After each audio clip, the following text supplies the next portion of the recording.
Welcome back to In the Ring with Termite and Mr. S. Hello, everybody. How y'all doing? We got a show for you today. We do.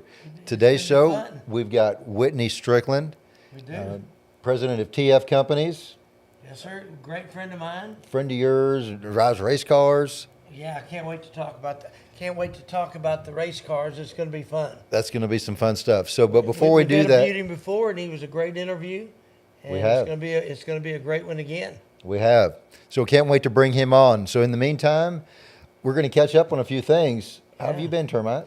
You know, I've been doing pretty doggone good. Our pest control business is just booming, Termite Watkins Pest, and it's just going good. And life is good, family's good, everything's good. What about you, Mr. S? I can't complain. I mean, I could complain about pests at my house, which makes your business go up. So, this time of year, I think everybody's dealing with the pests, and you like that. I do. I like dealing with pets. It, always have. I've been seeing some of your social media. You've got you're not just dealing with bugs. You've been getting snakes out of people's We have. businesses. I've been fortunate enough to deal with our chemical plants and refineries that I've been able to go out and when they have a snake, they need to get it out of the way right now. And so they call me and I go right now, wherever I'm at. I stop what I'm doing and I go. I think I had asked you about that before, but let's kind of educate the people like you educated me. I was thinking it's a snake, no big deal, just go on about the business. But you're saying there's some types of regulations or whatnot where work stops. Well, when people are working out at a plant, the plant does not want their people. Technical difficulty. That's right. Go ahead. Okay, it's technical. Sorry about that. So, a chemical plant does not want their employees or their workers, their coworkers, contractors dealing with snakes. They don't Just for want them safety, taking it. no liability. That's I right. imagine. They want professionals to come out, so that's when they call me. Sometimes it's snakes we get a call on. Sometimes it's critters. We get stray animals. What's one of the craziest ones that you've had to take care of? I had a raccoon Okay. that didn't want to leave. Okay. And it threw a big fit, and it was just running around the office and Running around the office. pooping everywhere, and Okay. it had been chewing up wiring and stuff, and that was a real crazy one. And, I and of heard they course, can be kind of mean. They're not they really can. They cute get and cuddly. They growl at you, and I'd rather handle a snake than a raccoon. Snakes, they're much more easier, and so. I have a big audience when I get a snake. Everybody stops what they're doing, and this last one, Mr. S, I was down in the pit, you'd call it. Okay. And I looked up, and there was all these people. Mr. S was just watching. You got an there was- audience. I have a whole audience. Everybody just stops And, what they're doing. Hey, get outside. Yeah, when I actually caught the snake, they just started clapping, and it was as good as the boxing days. Yeah, it sounds like it. And it was a lot of fun. Well, you it's become everybody's hero, I guess, especially if people are scared of snakes. So. Yeah. Well, and again, for safety reasons, it's very costly when they have to stop what they're doing at a chemical plant or a refinery or an office or whatever it might be. And so they want to get it out safely. And we don't want to hurt the snake if it's a good snake. And there's good snakes and there's bad snakes. And if it's a good snake, we want to catch it and go release it somewhere Right. where it can still eat rodents and things like that. Makes sense. If it's a bad snake, a deadly one, then we Put it down. We do other things. Put it down. Yeah, we put it down. All right. That's right. That's right. How's business been with these? We hear a lot about tariffs going on. It's affected my businesses, just getting things. Does it affect y'all with chemicals or anything? We haven't felt it at all, and we just haven't felt it. That's and, good. I'm not going to get political, but I think that's all going to change shortly. I think we're going to start seeing some of the benefits in just a little bit. I'm hoping hopefully. so. And I do want to talk about one other thing else in the that? pests. Termites have been swarming. We talked about this before last year, and The termites have been swarming. It's been a Formosan termite, which is the worst termite you can get, and it is destructive. And particularly here in the Houston, the Galveston, the surrounding areas, they've been just devastating. I've seen more damage this year than I've seen in my whole life put together with these termites. And this is a non-native termite, I think you were Right, telling it me. come from Formosa, China. And So I'm it dealing come- with Chinese terrorists for my business. You're just dealing with Chinese termites. So no offense to our Chinese viewers, but it's see. causing some trouble. Yeah. Well, so business is good. I'm excited about this interview we're fixing to have. I am too. I say we go ahead and we bring them on. I think we do So it. let's go. We're going to go ahead and introduce our next guest. Ladies and gentlemen, welcome to the main event on In the Ring with Termite and Mr. S. In the red corner, weighing in with 3 decades of industrial grit, he's 87-0 in mergers with 42 wins by strategic acquisition and 1 knockout with a company sale of $455 million. At 8 years old, he was helping his dad on a golf oil tank project. At 14, working in the shop. At 16, he was swinging hammers in the field. He's now the CEO of TF Companies and a turnaround titan. He's a leader who believes the higher you climb, the more people you serve. He doesn't just build businesses, he builds people. Let's hear it for Whitney, the Wheelman Strickland.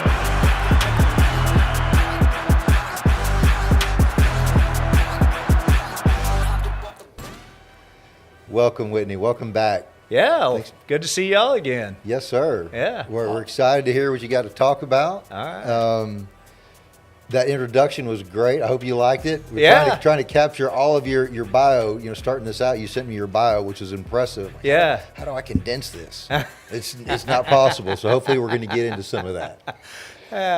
Yeah, well, Whitney the Wheelman, that's You pretty like good. that? You You know, like Whitney there's the a couple. Wheelman? There's a couple of annotations to that Wheelman that I can explain Oh, later. really? On. Yeah. Okay. Well, let's jump right into it. What does that mean? Well, I got a couple of things on Okay. on the wheel, and it's funny you came up with that because I'm a big supporter of a place called the Wheelhouse Yes, I down in remember. Deer We'll Park, talk- Texas. Yes, sir. I was chairman of the board down there, and still a big supporter of that place for many years. And then also wheel in that I love racing cars, which we were just talking about Yes. a little bit before. So, I break a few wheels, I guess. Yeah, you racing have. cars, We've talked about that. We're going to hear more about that. So in our new format here, we're going to just get to know you a little bit. Okay. And so that's one of them. So you race cars. Yeah. So not Yeah. only are you the president of TF Industries, Yeah. your hobby is a quite dangerous hobby. Yeah. Tell us about that. Well, I think I've got to have that excitement all the time. I'm an entrepreneur, I'm an investor, and I've got to always have something that's going to keep me going. Something that is high excitement. And racing cars is definitely something I found after I sold one of the. Actually, my father and I sold. Altair Strickland was when I really got into it. I said, I was a workaholic all that time, and I said, I got to have some fun. And I didn't realize how much work racing is, but anyway, I've had a good time doing it, And traveling around you have the a country. team or a website? You want to share that so Yeah, people sure. can go I have check it out? I have a YouTube website. It's at W Strickland 1000. You can just look up Whitney Strickland on YouTube. At and W Strickland 1000. That's your Yeah. YouTube channel. That's my YouTube You can see, channel. people see you racing and the I've got races. I've got every track pretty much in the United States. I race on the Hoosier Super Tour. I've been doing it for over 10 years now. And paint a picture of these cars because people hear racing,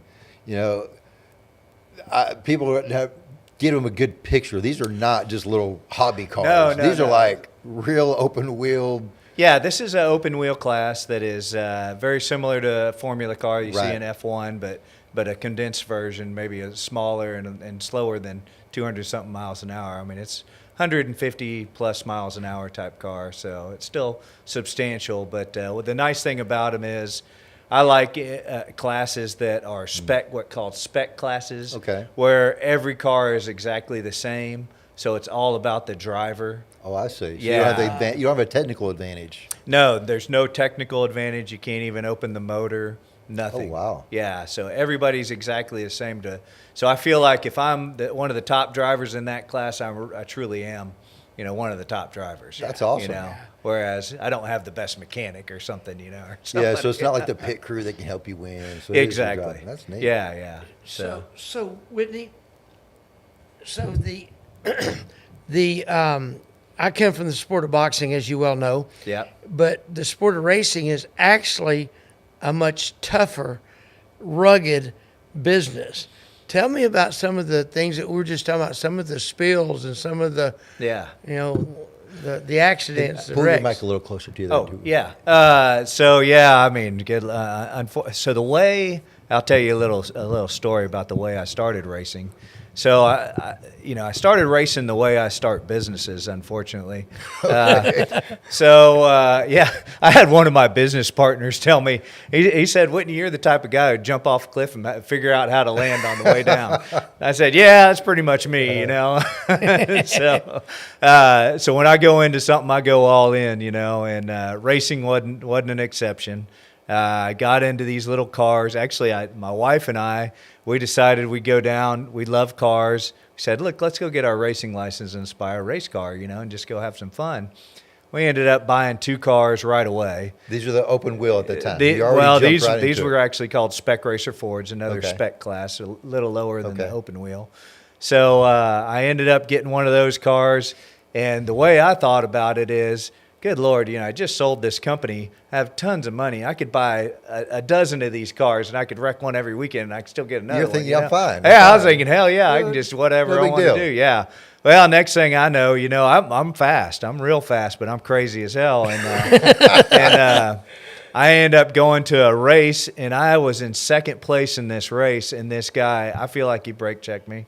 That's my own personal opinion. Okay. All right. And I end up spinning and going off the track, and about 50 cars get in front of us. Well, heck, I get back on that track, and I got the red mist going, that's what we call Get it the in fire? racing, the red mist. So You get the fire in your eyes? Yeah, That's- fire in your eyes. I go through all those cars, and I end up like 7th place. After 50. Yeah, That's impressive. But I hit just about everybody on the way to 7th place.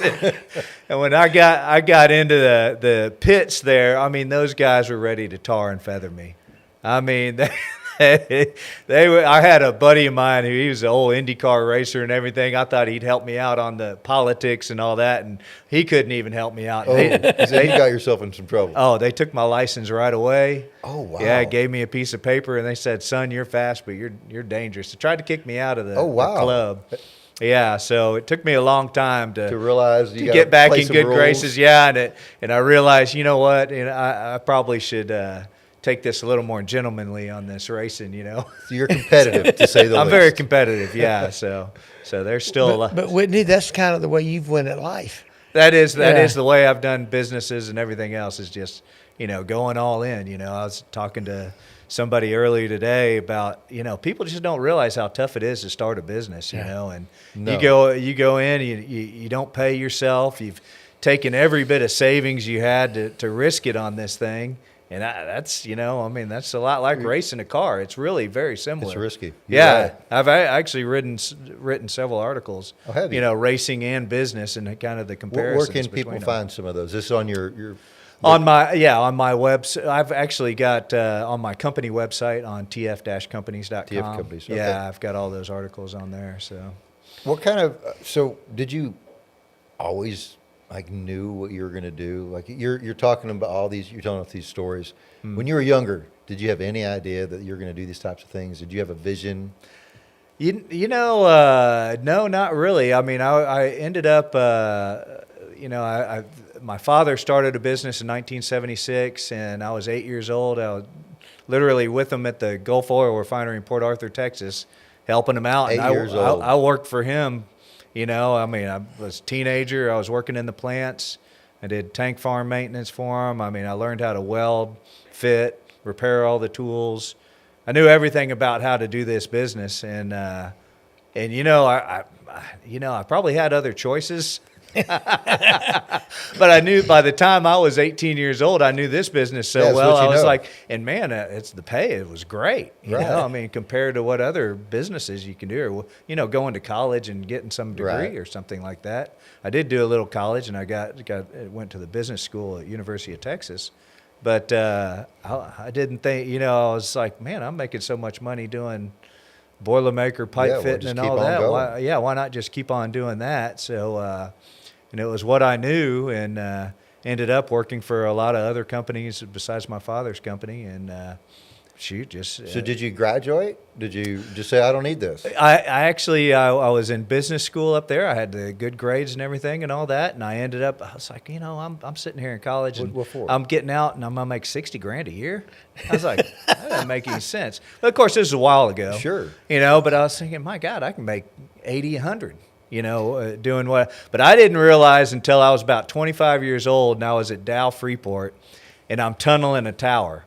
And I was the best guy we had at tunneling towers. I mean, I could get through a tower quick, man. Open the internal manways in the tower, and this little 18-year-old kid, man, he smoked me. It was always a contest to see how quick. And I thought, you know what, man, I probably can't do this the rest of my life. rest of your I life. probably need to move up a little bit. So. But anyway, I ended up moving up into superintendent and stuff, and I was a maintenance superintendent for Turner out at Valero, Texas City and stuff, and then ended up coming back to work for my dad as a HR guy later on, and learned all sorts of stuff. But you've learned all the different aspects of the business. I did. I learned all the different aspects in the field of the business, and actually was able to work for a lot of other different contractors. So I had a lot of knowledge on the industry by that time. And then when I had 2 kids, and I was thinking, well, I need to slow down a little bit. And my father had a job for HR manager that he needed HR manager. Of course, he made me apply for it, and then he wouldn't even hire me for it. One of his partners hired me for it. That's wild. Everybody thinks that you got a handout, right? Yeah, Little do they exactly. know, Yeah, like, yeah. You had to work harder Yeah, because your dad exactly. was running the show. Yeah. And so then I end up getting that job, and it's about half the pay of what I was getting in the field. That's but I was brutal. like, well, I got 2 kids, I'm thinking I'm being able to stay at home and things like that. So I went ahead and did that, and then he sent me back to school. He decided that he wanted a paperless office, and he wanted to be the most innovative construction contractor in the industry, and sent me to Rice University. I learned all about IT and everything, and I had a perfect balance of, I knew all the field and all the work, and I knew IT by this point. Taught myself HTML, networking, everything else, and so it was a good combination for us. And then from there, we started building a lot of other companies underneath one group of companies. So That's awesome. Yeah, And I highlighted the question earlier about, did you graduate? Because I do believe I see AI, and there's so much emphasis on college. And Yeah. I'm not saying college is bad. Yeah. I still think it's for everybody. Yep. And I Yep. think some folks can really do well if they pick a trade. Yep. And AI is going to replace a lot of kind of menial college jobs where you work with your hands and you actually build things, get something done. I think more emphasis should be put on that. So I think you've kind of created now granted you added all these other things with education, but you started out with just knowing a trade. I'll call it a trade. I don't know, welding and different things to run the, I actually plant. think that's the best way for somebody to learn.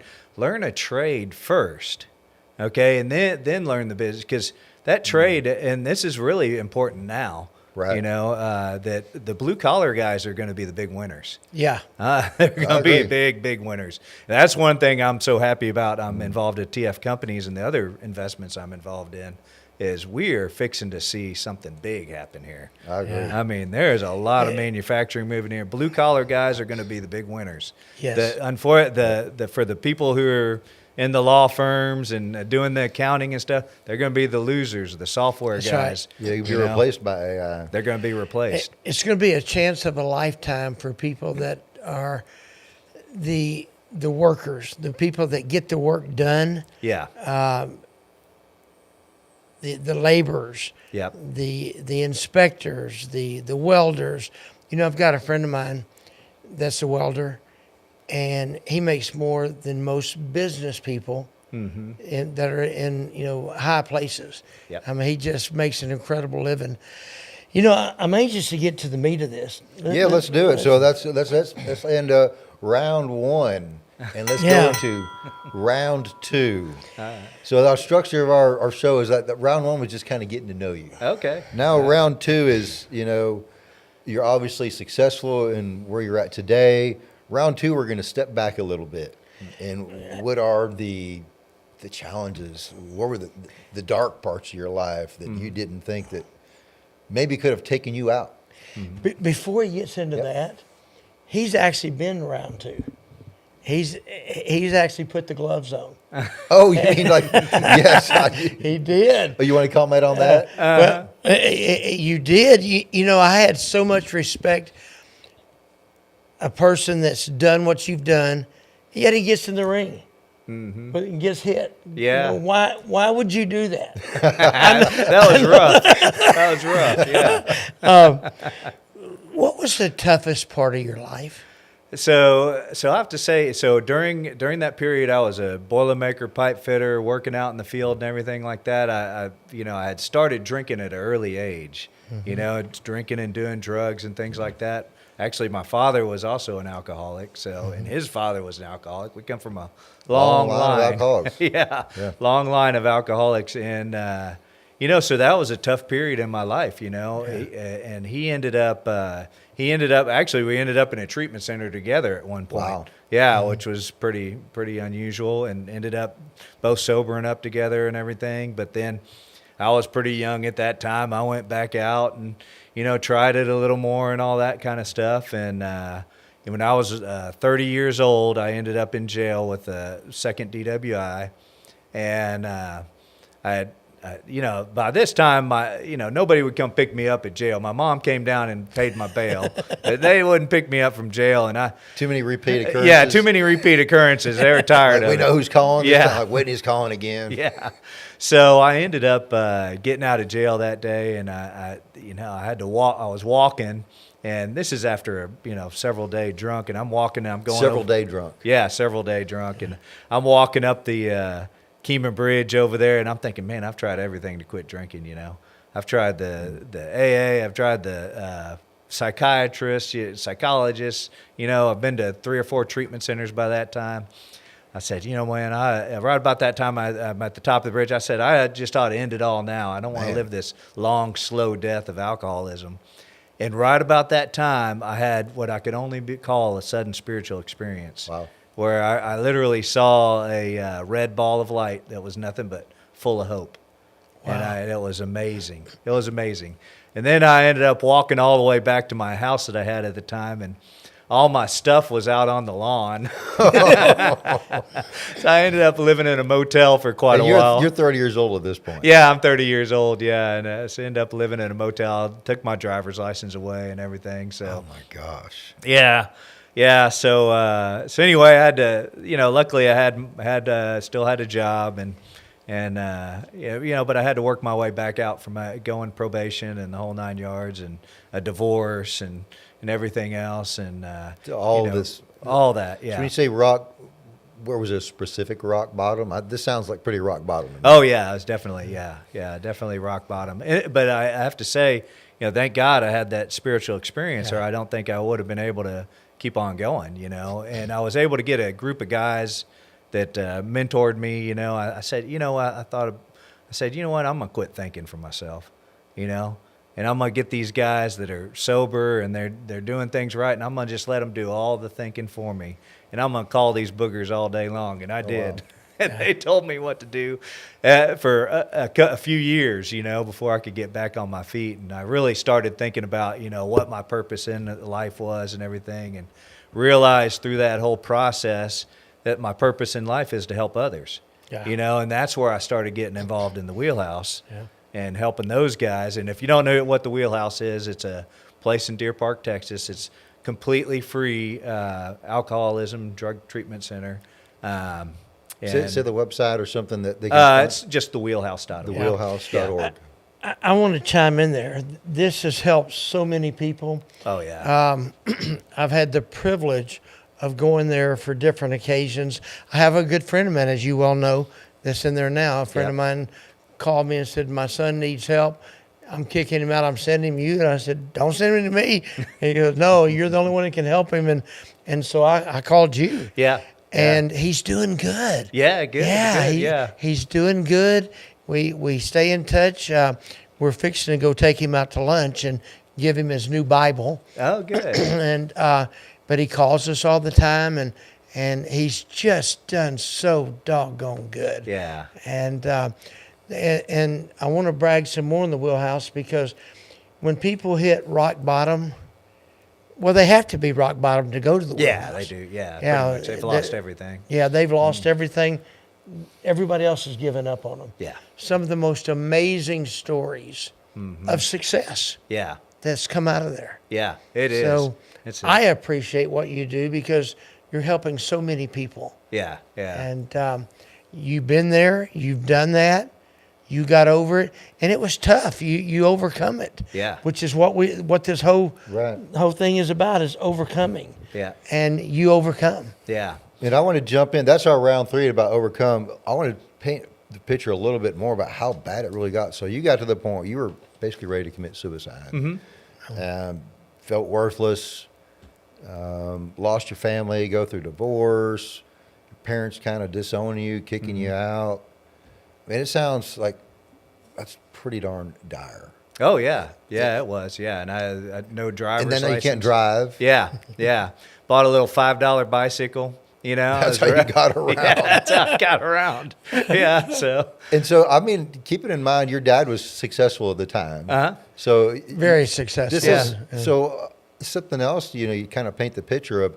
You did have a lot of advantages, but you just wanted to do your thing. So here you are. You could have had this, but you're riding a bicycle now, but just because of bad choices. And Yeah. you were 30 years old? Yeah, 30 years old at the time. Riding But it was so it is good though, because remember my father had already gone through treatment. Yes, how So did he he do? knew what to do. So the thing is you don't enable the Enablement. alcoholic or drug addict. So that's what he was doing. Was he's not enabling, so he's not going to help out at all. Because it's not really helping. Exactly, it doesn't help. enabling. Yeah, it's enabling, and I run across this all the time with guys' parents.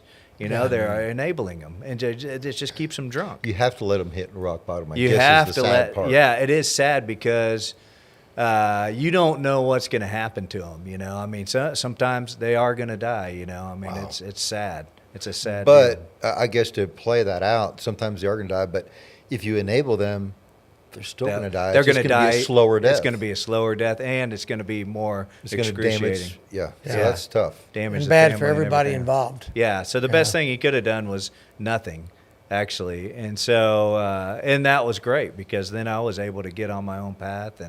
And then it was really interesting in the relationship we had after that, because we were able to really think about it. He was able to have a thought, and I was able to execute it. Yeah. It was a very strange deal, you know, once we started working together, you know, after I had a little bit of sobriety on my side. So your turning point was on the bridge. Uh-huh. In a matter of fact, you saw red, but you saw the light. Mm-hmm. Is another way of saying it. So after that, business-wise, what was your turning point? Because here you are, a 30-something-year-old man riding a bicycle that's blew it, lost faith. You know, everybody's lost faith in you, but you still overcome it, and you've got to where you are today. What was the turning point on that? Well, let's end round 2, and we'll go to that. Oh, okay. Let's talk about dang dang. That's round 2 is all the bad stuff. Now let's talk about the good stuff. All right. How did you pull out of this? Go ahead, Termite. Yeah. Make us feel we were there. You were riding a bike. Yeah. You were walking, riding a bike. Everybody giving up on you, and all of a sudden, you make a turnaround. Mm-hmm. And so, you were there then. How old are you now? I'm 56 now. 56. Yeah. Yeah, make it He has like, hey, why you 56. calling me out? So basically, 26 years ago. Yeah. All right. You had nothing. You were at rock bottom. Yeah. And then all of a sudden now, take us on the path to where you got to right now. So obviously, like I said, you know, I decided I'm not going to do any thinking for myself. I'm going to listen to these guys and let them do the thinking for me, which is one of the best things I ever did until I got a relationship with God and I started depending on Him to direct me. And then I found out my purpose was to help others. Started helping out at the wheelhouse.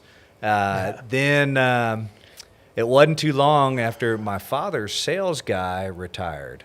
Okay, and I had been doing HR, IT, you name the department. I was working in every department. And I was burned out. I said. So when that guy retired, I raised my hand. I said, "Dad, sales guy, please." So I became a sales guy. I'll never forget when they gave me the credit card. I thought, "Oh my God, if I was still drinking and I had this credit card, that'd be dangerous." But, gave me that credit card. But then I thought, my God, I got such a huge advantage on these other guys. I don't go out drinking all night with my customers. I can get up at 4:30 in the morning. I was getting up at 4:30 in the morning. I'd go out to the refineries and chemical plants, and I would put donuts in my card in every one of the operators, the operators' buildings for each of the units. Yeah. And I mean, man, we grew the hell out of that company. Wow. Plus we had a bunch of good guys come on board at the same time.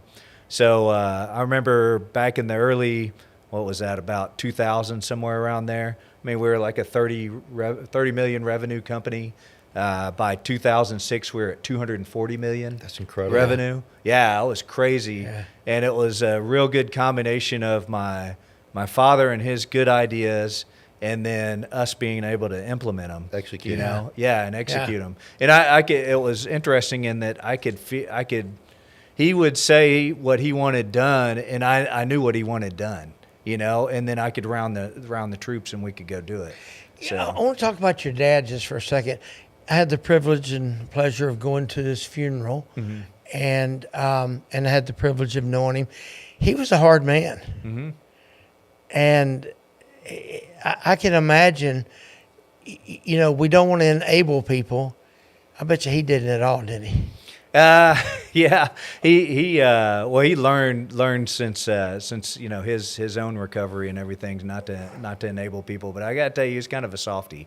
Really? Oh, yeah. It's kind of a softie. You knew how to kind of manipulate. And both of us have pretty much. We had the same. I learned this style from him. In that. I don't feel like myself like I'm necessarily a CEO. I'm not really necessarily somebody who operates a company. And I learned this from my dad. I'm more of a person who goes and is able to pick the right people, because and the right people come to work for me because I have a good reputation in the business, and then I invest in them. Yeah. So I feel like I'm more of an investor. I invest in them. I like that. And then I invest in all the systems that they need. Yeah. So that is. And that's really what we're doing at TF Companies, and it's working very well. Is that something you stumbled across yourself, that mentality, or did your dad model that? No, it's more my father modeled that. Okay. And when I say hard, what I meant was he would stand up. There's one case I'm thinking of, and maybe you can help me out on this, but he took a stand against a big name company. Oh, yeah. Yeah, it was huge, yeah. And because of safety, right? Yeah. Can you tell just a little bit about that? I just want to go into that, and then we'll go into some other stuff. Yeah, so we had a very, very large multinational company that we were working for, and they had not cleaned it was a fractionation tower off an FCC unit. I was actually working on that job. They had not cleaned that tower correctly, and we were cutting out the trays inside of that tower, which was because they didn't clean it out, we were getting sulfur dioxide poisoning. Oh.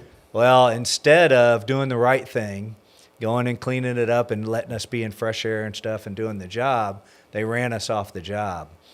Well, we ended up suing them, and it took a long time, but we ended up winning that lawsuit. Yeah. So, and let me tell you what, that was risking everything. Yeah. He risked and everything. that's what I to do meant that. as being hard, because he was actually a sweetheart. Yeah. But he was a tough man when it come to business. If he believed in it, am I correct? Yeah. If he believed in it, he would take a stand. Yeah, and that was wouldn't taking- give. Yeah, that was Took a taking- risk. I'd call that a big risk. Oh, it was a huge risk. Yeah. Yeah. So, and then, but he was really good at taking risks. I mean, I think that's where I get that from, is that we're probably one of the first people that ever started a safety company.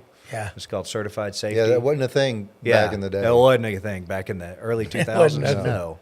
So, things like that we took a lot of risk on. And You're a whole lot like your dad. oh, yeah. Yeah. So, Mr. S., what do you think? Well, I'm wondering, all this big turnaround, now that you've, listening to your philosophy, and I really appreciate that. I've kind of had some people model that too, where you, as a leader, some people want to be the boss because they want to be the boss. yeah. But then they realize, like, there's so much responsibility you have, and you start to realize that these people's livelihoods is because of what you're orchestrating, I'll call it. Yeah. And so you've got to give them the tools. And so I admire that, and just bringing people up. And there's so many, to make a good company, you do see people like the Jack Welches and stuff Yeah. like that, which I think gives business a bad name. Yeah. Because I do believe, he was successful financially to a degree, but I worked at a GE company years ago. It was toxic. Yeah. And I don't think that's a long-term strategy. I think short-term you can win. Long-term, I don't think it works. You see where GE is today. And I think some of what you're talking about is developing people. Yeah. That's a long-term. Yeah. And I think it might take a little bit longer to win than it's someone that's ruthless. I think it's more satisfying. I'm sure you Well, can it comment on that. it was like, what I learned from my father was pretty much what we did was we took project managers, okay, and we set them up in their own business, even giving them an equity responsibility. piece. Oh, really? Yeah, Equity in piece. their own business. And so then we had the holding company where we had all the financials, we had the, SOPs, we had everything in the holding company that then that guy was able to lean on. So he had a back office. So as long as he was able to go out there and do the work and get the work, he could be successful because he had this back office behind Create like him. a little mini. He owns his little business almost. Like, Exactly. You made him responsible. Yeah, and that gives him a sense of ownership and everything. So, well, actually, it was real ownership. Is that pretty new concept at the time? You people doing that? I don't remember a lot of people doing that. Yeah, No, I don't not think- back then at all. No, but and that's kind of the same kind of philosophy I have now, and it's a lot about being a leader versus a manager. Right. One of Being the a things. leader versus a boss. Yeah, there's- versus boss because yeah. when I'm sitting thinking about I've got this business and here I am, I'm the leader of it. Would all these guys, if something happened, somebody came and bought it or something, would all these guys follow me to another company? And Yeah, if that's a I good could way to say ask yes, it. they would, I'm a leader. Now if I could say no, they wouldn't. I'm Nope. probably more of a boss manager. That's a type good guy, question to ask yourself. Yeah, it is. It I is. won't name the name, but I know a person that you would know, and you probably know who I'm talking about. But because of the way that you and I guess your dad, but you in this particular case, structured the company, he came out very wealthy. Yeah, and and I actually know of several people, many people actually, that worked for y'all that come out very wealthy. Well, I mean, it's And something so you took care of your people. Yeah, you got to. Yeah. and you did y'all sold that company for yeah. a good amount. Yeah, well, we did. The first deal we did was in 2006, where a PE company came in and bought a majority of it, and then we ended up going and buying another company called Repcon, created Repcon Strickland, and we sold it for the $450 million. And Didn't you say you tried to do an IPO or something? we tried to do an IPO in 2008. Well, that was bad timing. Yeah, it was bad timing. Yeah, that was pretty funny because we were all up in New York doing the road show and everything, and and that Wow. right I'm sure when you Lehman get, I'm Brothers sure it's a went good down. experience. It was a great Would experience. you do it again in this new climate, or are you done with IPO? You think Nah, private's the way to go? No. I mean, if I could grow a company big enough to be an IPO? IPO, that'd be great. Yeah. Okay. Yeah, especially now that we've got a Texas stock market, out Yeah, of no Dallas. kidding. I was thinking that'd be pretty fun. So, Hey, who knows? Yeah, who knows? So, So our next question, and I'm going to ask it a little different, but it says, tell us about someone who believed in you when you didn't. And I think I know who that is, but who would you say?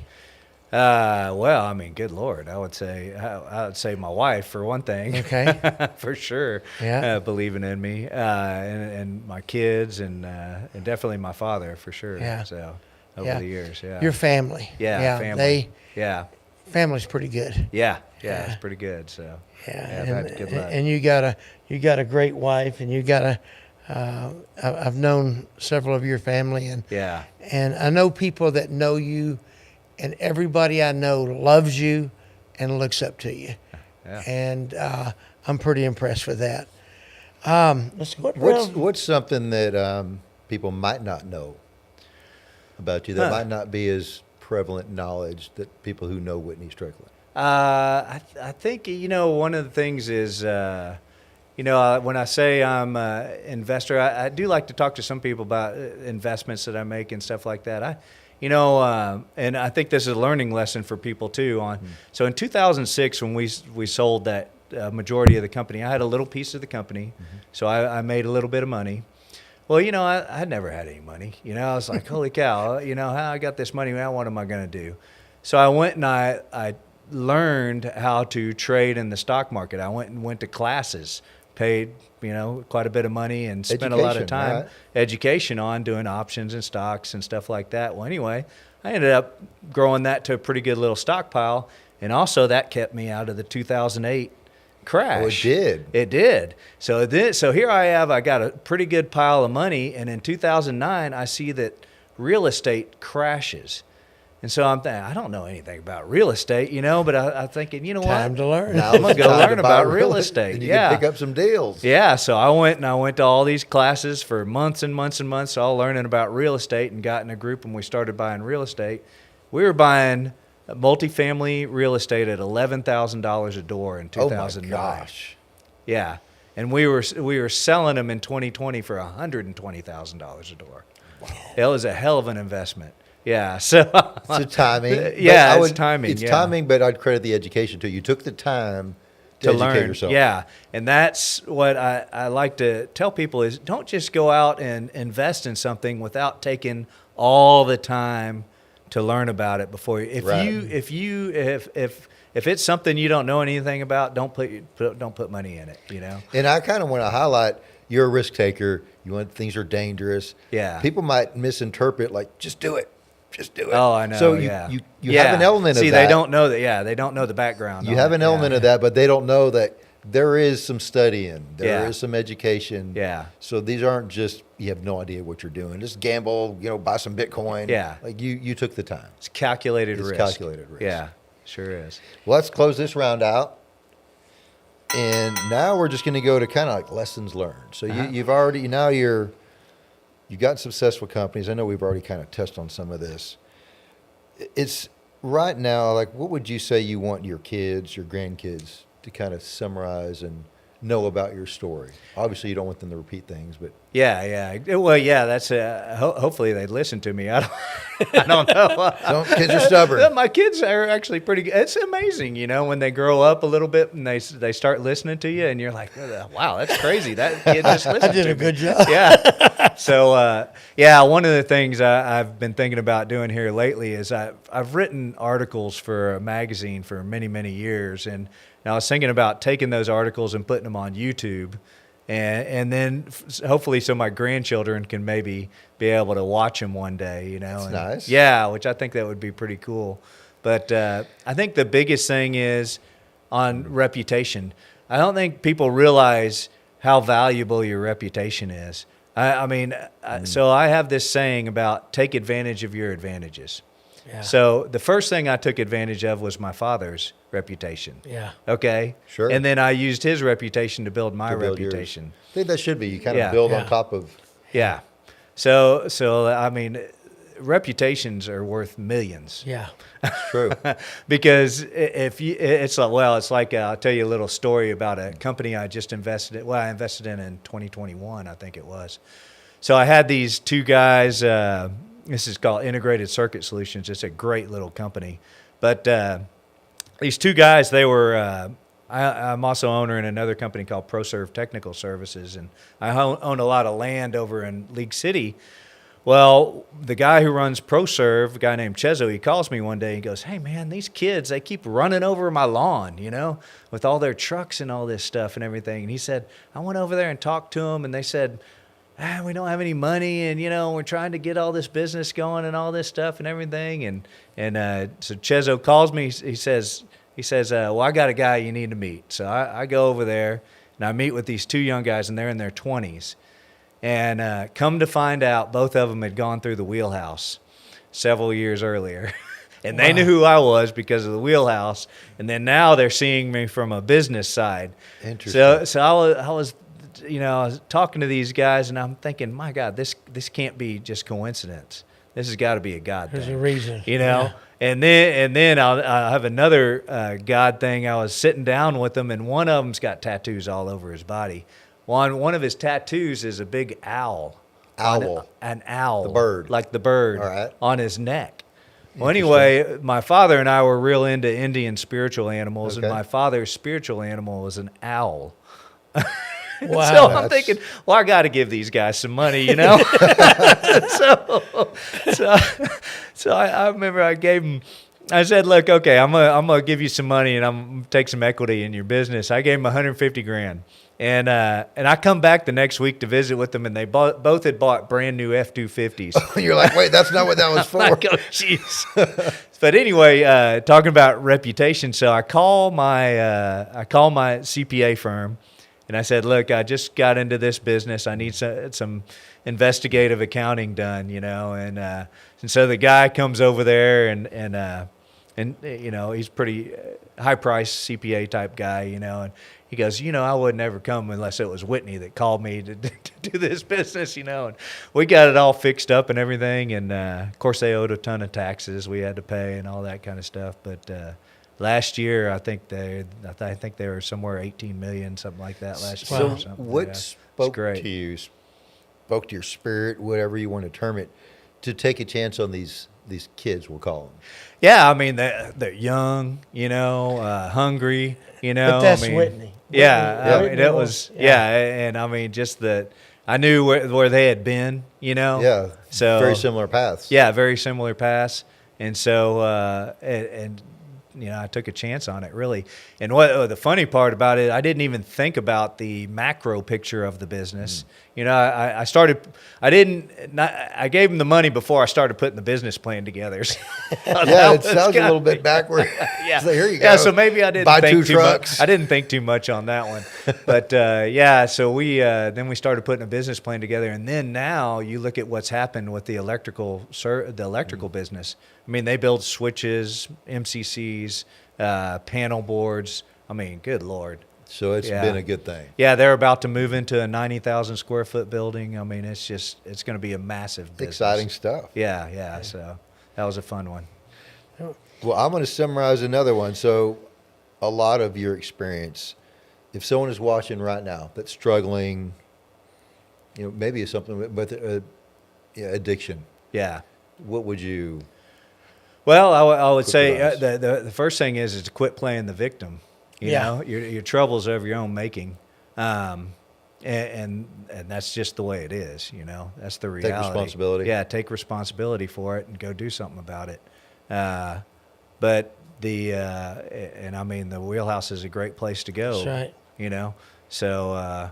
But it is really about, you got to quit playing the victim. It's not about anything outside of yourself that is creating your problems. You're creating your own problems. That is one of my favorite sayings. Your troubles are of your own making. Yeah. This is true. And I tell a lot of people that. It takes a lot, I think, as a maturity to realize that. Yeah. It And I would does. imagine, so if you would go, you could probably, I asked you, what would you say to somebody else that's struggling? I'll ask the same thing. What would you have told yourself in your younger Yeah. days as Yeah. advice? Probably similar. Unfortunately, it's hard to tell. I try to help so many guys that I saw a guy that I tried to help last Christmas. Saw him walking down the road the other day, and I know, wow. yeah, it's That so is so tough. all I do, if I'm trying to help a guy, I'm taking him to meetings and stuff. I'm talking to him. I'm just telling him my experience of what I've gone through, and hopefully something will click with them. But unfortunately, it takes what it takes.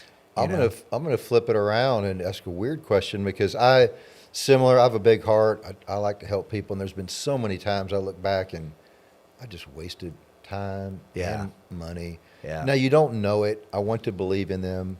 I always err on the side of, I see the best in people. Yeah. And that's not always, it hasn't always played out. Sometimes I lose.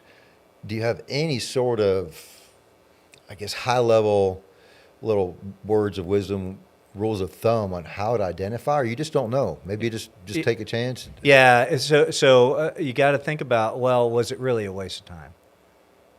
Really, in my mind, it's not a waste of time, because maybe I learned something from it. Yeah, Maybe me helping somebody else, even though maybe it didn't work out, I still learned something from it. That's a good way to look at Yeah, it. So even if they so- make bad decisions, they're back in the dumpster. You didn't really waste your time per se, because Yeah. there's still something to be learned. Well, 'Cause you and, can't force someone to make good decisions. Yeah, and I think that's my mission, really, anyway. So I have to do it anyway. But the thing is you don't over enable, you don't give money to somebody and stuff like that. And that where I see a lot of parents mess up is giving them a place to stay, giving them money, and giving them a car. And that's not Trying the way. to help, Yeah, but enabling. that is not helping. That's enabling. So, but taking them to a meeting. Maybe taking him go get something to eat when he's hungry, talking to him, maybe giving him a Bible. Yeah. Yeah. Encouraging. That's probably better. Yeah. So, Well, as we wrap it up, what would you say? You've obviously had a very successful life. It's not like we're saying your life is over. You're still very young. Mm-hmm. What do you have ahead? well, so I've started, actually this year, I've started something called the Whitney S. Foundation.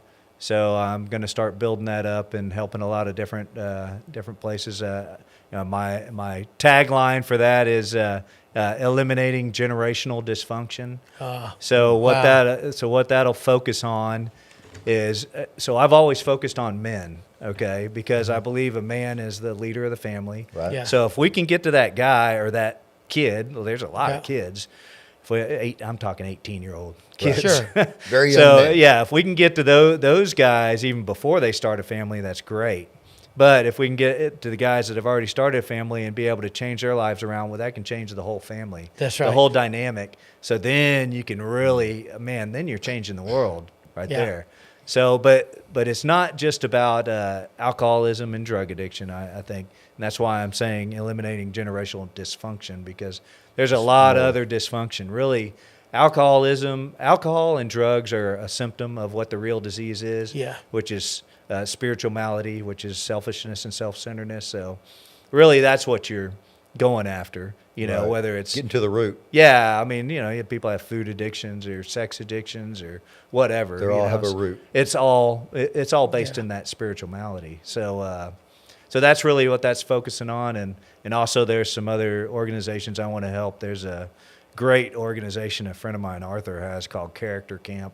And I want to help him. He has this camp, and it's for kids whose parents are in prison and things Oh, wow. like that. Yeah. So hopefully we can get to those kids, before they take the wrong path and stuff. And he does a lot of training and things. so important. Yeah. As you well know, Oh, yeah. Fighter Nation.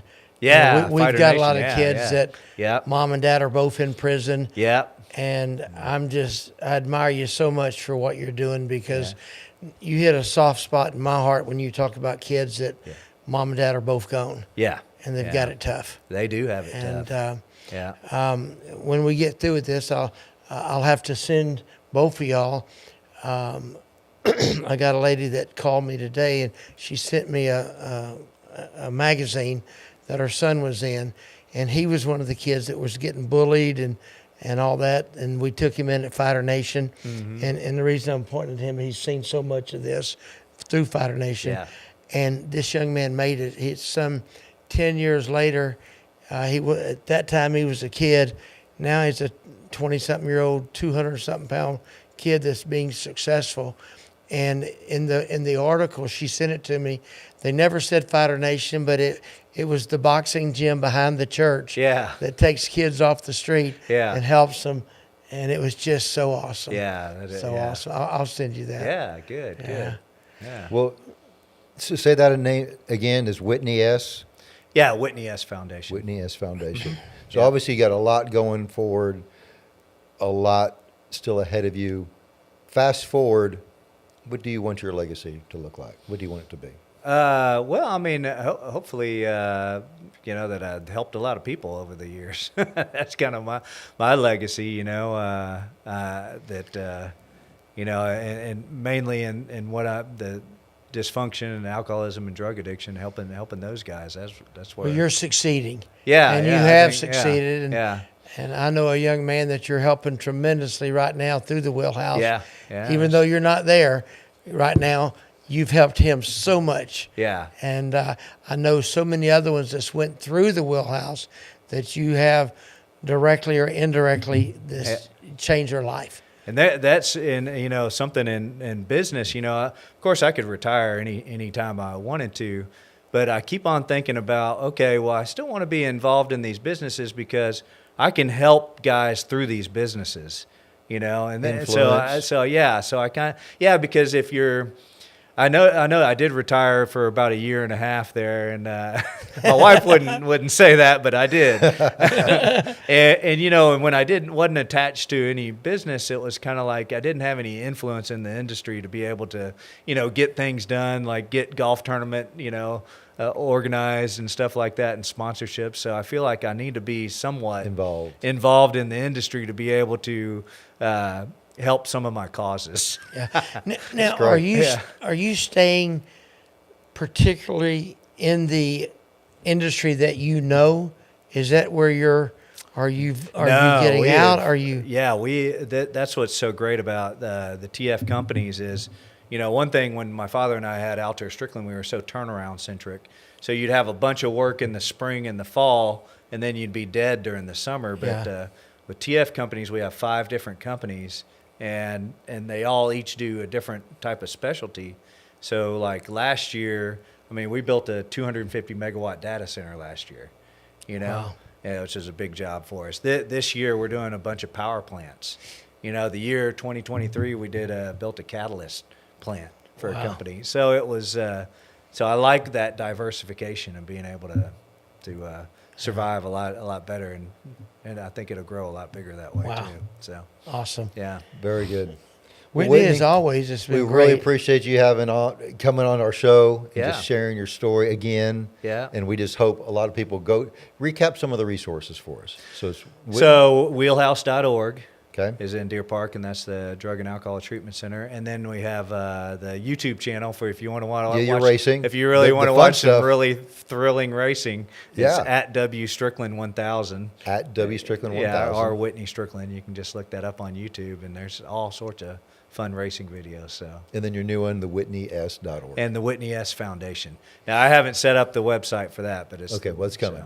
Okay, yeah. Well, thanks again, Whitney. We're so happy to have you on our show, and we just can't wait to see all the big things you're going to do. All right, thank you. And as we always close, Well, we're not closing out yet, so we're going to go ahead and talk some more about this, but thank you, Whitney. All right. Yes, sir. Thank you.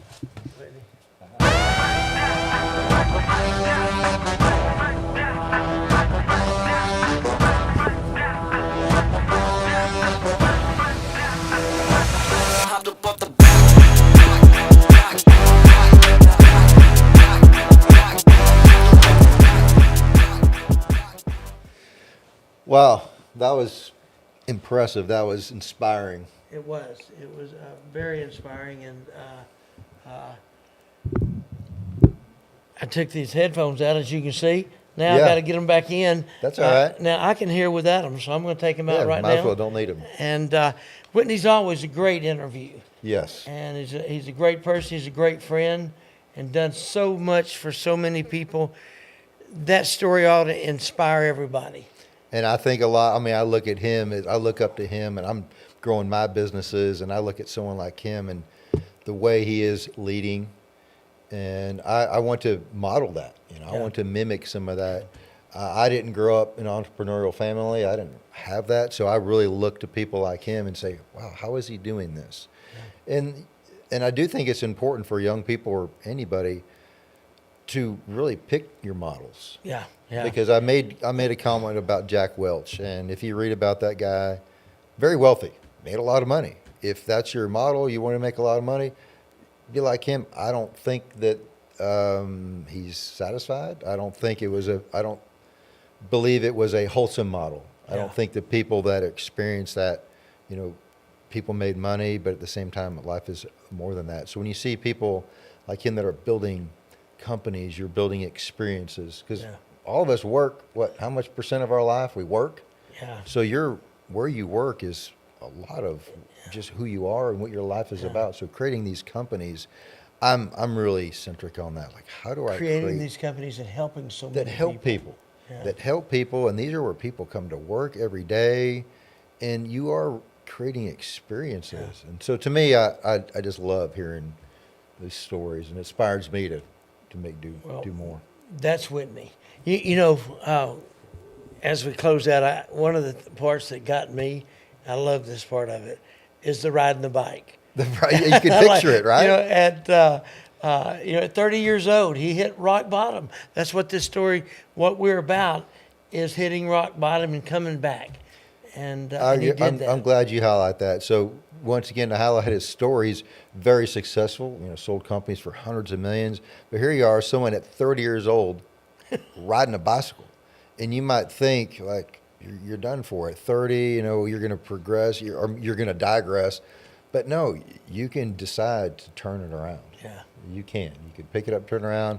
I believe, obviously, he talked about his faith in doing that. Yeah. But something within you has got to rise up at the Yeah. same time. That's So I right. believe, look to your faith, and at the same time, with inside, you've got to have a fight within you. Yeah. We're a boxing show. You got to have a Yeah, fight. That's right. Well, he's fought. He's still fighting, and Whitney will be fighting many years to come. Right.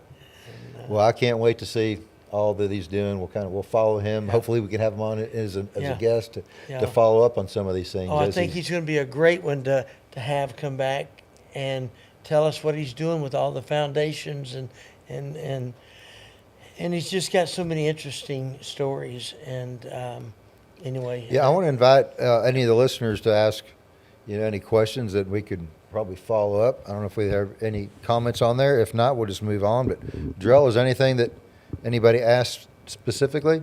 No. Okay, no questions. All right. Well, then I just look forward to following up and to hearing some more of all these different things he's working on. I think I get to talk to him every so often, so I'm going to follow up on it soon. Yes. But I can't wait to bring him back for another episode because I think people love him. I know I do. I do too. And I want to say this. I know his family, and he's got a wonderful wife and supports him. And they always say, and I have to tell Whitney this. Behind every great man, there's a great woman, and sir. I believe that's true in that case there. That's awesome. She's a sweetheart. Well, let's close it out like we do with let's do every it. show. Let's do it. Life comes at you quick. It's a fight, so you got to keep your guard up. You got to keep your guard up.